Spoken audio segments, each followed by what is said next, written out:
देखु आज आमर गड़मोटी ठारे विश्वनाथ देव उच्च विद्यालय आज 50 वर्ष पूर्ति अवसर आमर सौभाग्य आम अंचल ओडिशा सरकार मान्यवर मंत्री पूर्त एवं अबकारी एवं आईन मंत्री मुख्य अतिथि भाव में जोग आमर जे लोकप्रिय सांसद डॉक्टर संबित पात्र आज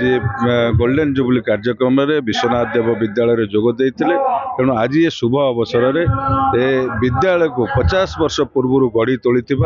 ए अंचल समस्त महान व्यक्तित्व मान को प्रणाम जनाऊँगी एवं तांकर जो दिग्दर्शन थिला आज ये स्कूल 50 वर्ष रे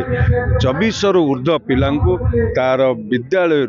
उत्तीर्ण करी समाजर विभिन्न क्षेत्र में देश एवं राज्य रे आज विकास काम लगी तेणु बाबा विश्वनाथ आशीर्वाद एवं प्रधानमंत्री पीएम श्री योजना रे ये विद्यालय पुरातन विद्यालय जोड़ी निश्चित भाव में ये विद्यालय कायाकल्प परिवर्तन हम शिक्षा एवं आधुनिक शिक्षा सहित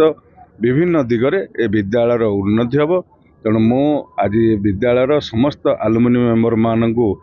मंचर अनुरोध करुच्ची ए अंचल विकास में शिक्षार उन्नति सहित ए अंचल विकास में आसतु समस्ते मिलमिशि ए अंचल विकास करवा।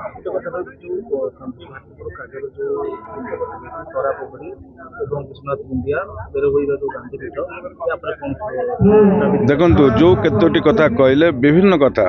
आम अंचल डेलांग पिपिली अंचल जो गोटे संभावनार अंचल एवं राजधानी निकटवर्ती अंचल भुवनेश्वर राजधानी तो निकटवर्ती अंचल ये अंचल विकास निश्चित आवश्यकता रही शिक्षा हो रास्ताघाट हो टूरिज्म हो एवं ये अंचल युवक मान को रोजगार व्यवस्था करार अच्छी तेणु जेहेतु अपार संभावना रही एवं प्राकृतिक विपर्य जो भाव में कंटी भारतीपुर काजू पानी आसिले आम अंचल डेलांग अंचल प्रति वर्ष हंतसंत हो अत्याधुनिक जुगरे साइंस एंड टेक्नोलोजी जुगरे किभली भाव में या प्रतिहत करा जाय परिबो बन्या दाउरु डेलांग अंचल को रक्षा करा जाय परिबो एवं खरा दिने पानीर जो व्यवस्था असुविधा रोची किभली पानी सुरुखुरे मिल पारिबो एवं ए अंचलर जो ऐक्य रही तार उन्नति बेरबई गांधीपीठ कहतु कि विश्वनाथ मुंडिया को लोक बहुत आशा रही कि गोटे रास्ता हेले दर्शन करने को जावाई विश्वनाथ देवंगर जो मैंने भक्त रही आम अंचलवासी एवं विभिन्न आड़ लोक आसुच्च तेणु यही सब जो रही टूरिज्म ठू आरंभ कर विभिन्न कथा निश्चित भाव में यार प्रयास करा मोर आशा विश्वास मोहन माझी सरकार एवं डबल इंजन जो सरकार अच्छी ये अंचल को विकास पथरे आगे नापे आम सक्षम हेबू आ अंचल आदिवासी आशीर्वाद रही निश्चित भाव में अंचल को विकास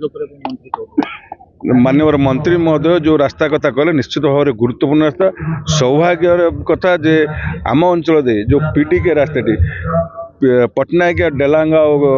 खोर्धा रास्ताटी से निश्चित भाव में जो कथा मुझे आगुरी कही आसती भी आज मंत्री मुहर कहले या 4 लाइन करा सुदृढ़ीकरण एवं गमनागमनर जो भाव में सुविधा हो पार NH 6 रु NH 316 को कनेक्ट हो पार तेणु ये कथा को निश्चित भाव में आगामी दिन में आम अंचल गोटे सौभाग्य।